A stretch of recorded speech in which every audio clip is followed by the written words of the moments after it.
3 kali diserang, akhirnya warga melawan. 2 oknum anggota TNI sempat hilang kontak. Kasus sekelompok oknum anggota TNI yang terlibat menganiaya warga di Desa Selamat, Kecamatan Sibiru-Biru, Kabupaten Deli Serdang, Sumatera Utara hingga saat ini masih menjadi sorotan. Diketahui 1 orang tewas dan sejumlah warga lain yang mengalami luka-luka akibat keberingasan oknum prajurit Armet 2105 kilap Sumangkan pada Jumat 8 November 2024. Para korban luka telah dirawat di Rumah Sakit Putri Hijau Medan. Salah satu tokoh masyarakat sekaligus warga Desa Selamat, Kecamatan Sibiru-Biru, Kabupaten Deli Serdang bernama Tony Seno Haji mengungkap penyerangan yang dilakukan personel TNI dari Batalion Armet 2105 Kilap Sumangkan terhadap warga sebanyak 3 kali. Pertama pada Jumat 8 November sekitar pukul 9.30, sekitar puluhan personel TNI berpakaian preman datang ke desa membuat kerusuhan. Mereka mengendarai sepeda motor knalpot tidak sesuai standar, bawa senjata tajam dan balok. Mereka mulai menyisir jalan-jalan kecil permukiman.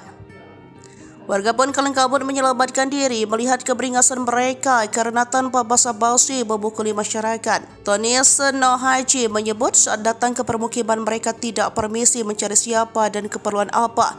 Belakangan baru diketahui mereka mencari seseorang yang sore harinya sempat cekcok dengan 2 personel TNI. Aksi anarkis yang dilakukan oknum TNI ini rupanya menuai reaksi masyarakat desa yang awalnya ketakutan mulai bersatu melawan. Antara warga dan puluhan TNI disebut sempat bentrok hingga akhirnya warga desa berhasil mengusir mereka sampai kalang kabut.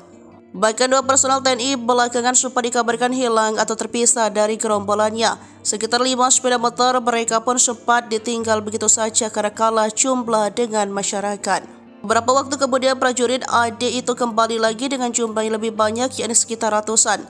Disinilah mereka semakin beringas mendobrak pintu rumah, menyeret hingga membacok warga sampai Raden baru tewas. Penyerangan kedua ini mereka mencari keberadaan 2 rekannya yang tertinggal dari rombongan.